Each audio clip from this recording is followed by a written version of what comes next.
El Señor esté con ustedes. Lectura del Santo Evangelio según San Mateo. En aquel tiempo llegó Jesús a la otra orilla, a la región de los Gadarenos. Desde los sepulcros 2 endemoniados salieron a su encuentro. Eran tan furiosos que nadie se atrevía a transitar por aquel camino.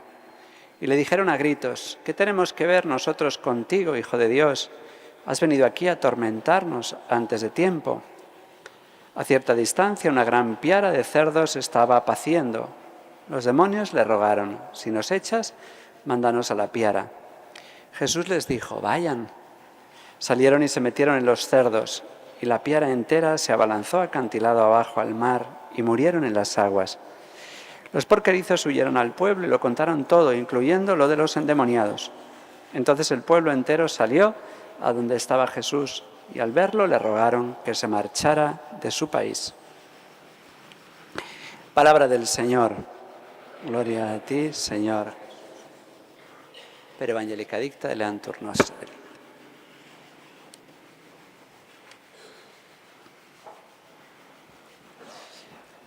Ayer empezábamos el mes de julio recordando que es un mes especialmente dedicado a la sangre de Cristo, después de haber estado dedicando todo un mes al Sagrado Corazón de Jesús. Pero aquí en Perú también es el mes patrio. ¿Y por qué es el mes patrio? Bueno, pues es una decisión muy arbitraria que sea julio, porque el 28 de julio del año 21 José de San Martín declaró una independencia que estaba todavía muy lejos de lograrse y además muy difícil. Parece que sería más lógico hacer el mes patrio el mes de diciembre, porque el 29 de diciembre del 1820 el marqués de Torre Tagle fue el primero que declaró la independencia de Trujillo. Pero claro, Torre Tagle murió arrepentido del grito de independencia, porque al ver los abusos de Simón Bolívar, cuando las tropas de San Martín, cuando San Martín se retiró, se hicieron realistas, se declararon contra la independencia y él hizo lo mismo. El marqués de Torre Tagle murió como realista diciendo: estoy convencido de la canalla que constituye la patria y he resuelto en mi corazón ser tan español como don Fernando. El rey Fernando ya no fue un padre de América como habían sido los reyes anteriores, sobre todo los Austrias. Ya fue un padrastro y ya convirtió a España en madrastra, no en madre como había sido siempre, aunque la leyenda negra no nos lo diga. Entonces es lógico que el grito de Torre Tagle pues no se quiera celebrar, porque él murió arrepentido de haber declarado la independencia, pero podíamos irnos entonces a celebrar el mes de agosto o el mes de diciembre, que es cuando se lucharon las últimas batallas, la batalla de Junín y la batalla de Ayacucho, el 9 de diciembre del año 1824. Pero claro, los peruanos no podemos querer a Simón Bolívar, porque yo me acuerdo que en una homilía yo dije así rápidamente que Bolívar era un personaje deleznable, y yo nunca leo los comentarios porque me volvería loco. Me harían daño toda la gente que aplaude y me haría daño toda la gente que vuelca su odio. Pero hay gente que sí los lee y me dijeron: uy, están enfadadísimos en Venezuela y en Colombia porque has hablado mal de Bolívar. Bueno, los peruanos no. Quien estudia la historia no puede querer a Simón Bolívar, pero mucho menos los peruanos. Simón Bolívar, a quien Carlos Marx llamaba el Napoleón de las retiradas, porque siempre estaba huyendo. Y de hecho la batalla de Junín se ganó cuando él mandó retirarse. Lo que pasa es que un valiente siguió luchando, y cuando él se estaba retirando le dijeron: vuelve, que hemos ganado. Él ni se lo esperaba, y en Ayacucho ni siquiera estuvo. Pero claro, Simón Bolívar siempre habló fatal de los peruanos, lo cual siempre está mal, pero mucho más en aquella época en que no había ninguna diferencia entre un peruano y un colombiano o un ecuatoriano, porque esas naciones no existían. Ahora, después de 200 años, se ha podido fraguar cierta personalidad que pueda hacer algo diferente a una nación de otra, pero en esa época. Pero claro, Bolívar pues llegó a decir que los peruanos eran unos cobardes, que era un pueblo que no tenía ni una sola virtud varonil, que que cuando declaró la guerra al Perú, porque después de proclamar su independencia, como quiso absorberla desde la Gran Colombia, pues él decía: la perfidia del gobierno del Perú ha pasado todos los límites y hollado todos los derechos de sus vecinos. Claro, después de la independencia, el liberalismo provocó un montón de guerras civiles y entonces él decía: nuestros enemigos peruanos, aquella gente, no se entiende ni yo la entiendo. He llegado a pensar que es goda. En aquel tiempo llamar godo a alguien era el peor insulto porque era llamarlo español, así se llamaba a los españoles, se nos llamaba de muchas maneras, ¿no? Maturrangos, chapetones, se nos decían muchas cosas. Y una de las cosas era godos, que era con mucho desprecio. Decía: no hay que contar con los chilenos, no hay que contar con los argentinos. En aquel tiempo había tanta diferencia entre unos y otros, eran naciones que recién nacían. Y esos peruanos son los hombres más miserables para la guerra. Los quiteños, porque Quito no sabía si ser independiente, si ser peruano o si ser ecuatoriano como lo es hoy. Los quiteños y los peruanos son la misma cosa, viciosos hasta la infamia y bajos hasta el extremo, decía Simón Bolívar. Los blancos tienen el carácter de los indios, porque esta gente ya era muy racista. Los indios y los negros sufrieron mucho más después de la independencia que antes, porque el catolicismo lo que hace es aglutinar, sumar. Decía: los blancos tienen el carácter de los indios y los indios son todos truchimanes, todos ladrones, todos embusteros, todos falsos, sin ningún principio moral que los guíe. Acabó deprimido, decía: lo hemos perdido todo menos la independencia. Acabó solo porque nadie le quería, porque era un hombre que maltrataba a todos, que se subía en las mesas de los que le invitaban y daba patadas a la cubertería y a las porcelanas que le ponían ahí. Y bueno, murió cuidado por el único español que lo cuidó, de los pocos que no mató. Entonces yo creo que esa es la razón por la cual se ha escogido julio como mes de las fiestas patrias, porque a José de San Martín sí se le quiere más.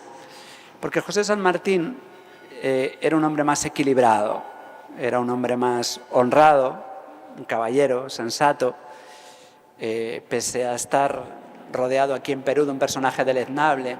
Los limeños, hartos de él, lo asesinaron, a Bernardo de Monteagudo. Era una época muy difícil porque el liberalismo revolucionario se había apoderado de las élites y todo era muy difícil de clarificar. La mayoría de las élites, aunque el pueblo siguió siendo cristiano, profundamente cristiano, las guerras de independencia fueron guerras civiles. En los dos bandos había indios, negros, blancos, peninsulares y criollos. No era una guerra entre españoles de la península y españoles de América, no. Fue una guerra civil terrible. Fueron muchas guerras. Pero las élites estaban afrancesadas en el sentido revolucionario, ya eran deístas.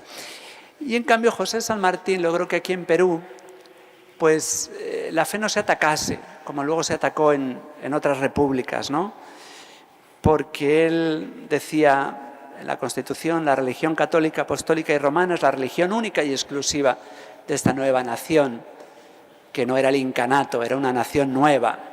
Algunos no quieren hablar de independencia porque eso para algunos implica que antes había sido nación. Perú nunca fue nación hasta que fue declarada como nación hace 200 años.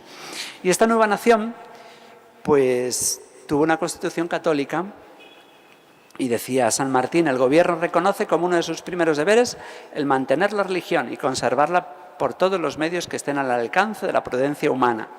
Cualquiera que ataque en público o privadamente sus dogmas y principios será castigado con severidad, en proporción del escándalo que hubiera dado. Entonces él proclamó a Santa Rosa de Lima, patrona del Perú. Luego sería proclamado San José, por quien estamos hoy encomendando a nuestra patria, por ser miércoles. E incluso le exigía a José San Martín que para ser funcionario en el Perú hubiera que profesar la religión del Estado. Prohibió la blasfemia. Es una cosa muy curiosa. Hoy, por desgracia, en España es asqueroso, repugnante escuchar cómo blasfema la gente, en Argentina también. Pero aquí en Perú, pues José de San Martín, que fue un español, hijo de españoles, nació por accidente en Corrientes y vivió toda su niñez y juventud en España. Pero él, aunque estuvo en todas las guerras napoleónicas, pues él se daba cuenta de que la blasfemia era algo dañino. Fue algo que se empezó a hacer en España porque lo hacían aquellos terribles soldados franceses, hijos de la Revolución Francesa, no hijos de los 100.000 hijos de San Luis, sino de los mártires y héroes de la Vendée, que había franceses maravillosamente católicos, sino de los revolucionarios. Y en España mucha parte del ejército se contagió de masonería, de liberalismo y de blasfemia. Entonces, José San Martín al ejército que cruzó los Andes les prohibió blasfemar. 30 azotes o 4 horas de mordaza al que blasfeme. Pero si lo hace por segunda vez, un fierro caliente atravesando la lengua. Y a la tercera, ejecución. Esa era la importancia para aquellos hombres de faltar el nombre de Dios, porque no existe pecado mayor que faltar a Dios. Y él en una carta decía que el mejor sistema de gobierno, porque entonces se dudaba si era mejor la monarquía o era mejor la república para el Perú, él decía el mejor sistema del gobierno es el que no atente contra nuestra santa religión. Él era muy amigo de un gran general argentino, Manuel Belgrano, que se inventó la bandera de Argentina, que es la bandera de la Virgen, la bandera de la Inmaculada, la bandera de la Virgen de Luján. Y él le aconsejó firmemente que mantuviera la fe en estas nuevas naciones que él creó, Chile y Perú. Entonces Chile y Perú nacieron católicas. Yo achaco a San Martín que el escudo del Perú, aunque no tenga ningún signo cristiano, pero al menos no tiene ningún signo masónico ni revolucionario como la de otros muchos países de América. Con esto lo que quiero decir es que Perú nació católico, porque no existe un Perú antes del virreinato. Perú nació católico. Y si no, que les pregunten a todas las etnias que vivían por aquí, que estaban hartos del incanato y que vieron la llegada de los españoles como una auténtica liberación. Y por eso el Perú, cuando nace, como nación, nace católica, hasta hoy. Aunque los elementos de la disolución de la fe ya las traían también. Los españoles, no todo lo que hicieron aquí fue bueno, fue vergonzoso, fueron vergonzosas las guerras de Pizarro y Almagro, pero había una diferencia. Esta gente, cuando hacía el mal, tenía alguien a quien mirar que le dijese que eso está mal. Cuando llega la Ilustración, cuando llega el liberalismo, siempre hay motivos para justificar el mal. Como decíamos el otro día, como está justificada la guerra atómica, la bomba atómica de Hiroshima y Nagasaki, y nadie ha pedido perdón todavía. Cuando la fe católica no impregna los corazones, pues hay razones para hacer las cosas mal y para no pedir perdón y dormir con la conciencia tranquila. Los elementos de la disolución de la fe ya estaban en Europa en esta época, porque lo están desde Occam, desde el siglo XIV, pero lentamente y progresivamente fueron inoculados, especialmente desde el Renacimiento, la Ilustración y la masonería. Y entonces fueron entrando el nominalismo, el antropocentrismo, el protestantismo, el deísmo, el racionalismo, el idealismo, el modernismo, el marxismo, el liberalismo, hoy el wokismo, todos estos ismos nefastos que se van revelando cada vez con más virulencia y desenmascaramiento contra Dios. Todo esto lo recuerdo porque hoy empieza el mes patrio y porque hoy hemos escuchado en el Evangelio a los gerasenos que, viendo cómo Jesús liberaba a los endemoniados, le pidieron a Jesús que se marchase del país. Jesús, para liberar a los gerasenos o gadarenos, permitió que los demonios, fuesen a los cerdos, a los chanchos, y se despeñasen por un acantilado. Se perdió un negocio, que hoy es un negocio sano, que rica está la carne y de cerdo, nos ha liberado el Señor, porque después a San Pedro le mostró el Espíritu Santo, el Señor, que no hay animales impuros, pero en esta época todavía comerciar con cerdos significa lucrarte, ganar dinero contra la ley de Dios. Y este pueblo pide a Jesús que se retire porque la liberación del demonio implica renunciar a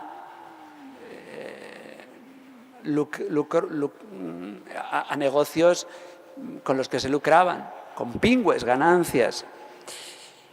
Bueno, pues hoy el Perú también corre el peligro de pedirle a Jesús, como los gerasenos, que se marche del país. Él, que liberó al Perú de todos los males que tenía la idolatría, aunque en Perú no había tanto canibalismo como lo había, por ejemplo, en México, pero lo había, y práctica de sodomía y todas las barbaridades que aquí se vivían. Pues el Perú, liberado de todos los males de la idolatría, hoy cae en otros negocios, que no es la venta de cerdo, que no tiene nada de malo, pero tenemos la brujería, tenemos el negocio de las sectas, tenemos la ideología de género, que es un gran negocio, tenemos la pornografía, tenemos la corrupción política de un Estado progresivamente invasivo y omnipresente, disfrazado de democrático. Tenemos el peor negocio de todos, que es muy lucrativo, que es el del aborto, precedido del de la anticoncepción, aunque no sea legal todavía en el Perú el aborto, y sabemos que en Perú el aborto es libre. Y es un grandísimo negocio al que hay que renunciar para que Cristo nos pueda liberar de nuestros demonios, pero preferimos decirle a Cristo que se vaya del país, que no moleste, que nos deje ser libres, entre comillas, según la libertad del liberalismo, que convierte la libertad en meta y no en medio. La libertad es un gran medio para alcanzar la verdad, y si no, no es libertad. Pues quiero terminar recordando aquellas palabras de aquel gran obispo de Arequipa, Bartolomé Herrera, que tuvo un grandísimo discurso en los 25 años de la independencia del Perú, del que algún día hablaré porque es un discurso imperdible, y que este mes pues todos oremos por el Perú para que no pierda las raíces cristianas que tuvo desde el principio, la sangre de Cristo que todavía lava muchísimas de nuestras heridas y que nos anima a muchos de nosotros porque nos da la vida, y que recemos todo este mes. Oh María concebida sin pecado, mira compasiva al Perú, ruega por el Perú, salva al Perú. Cuanto más culpable es, tanto más necesita de tu poderosa intercesión. Dirige por él a Jesús una palabra de amor para que en el Perú reinen la paz y el amor cristiano. Oh Jesús, obediente a María, salva al Perú.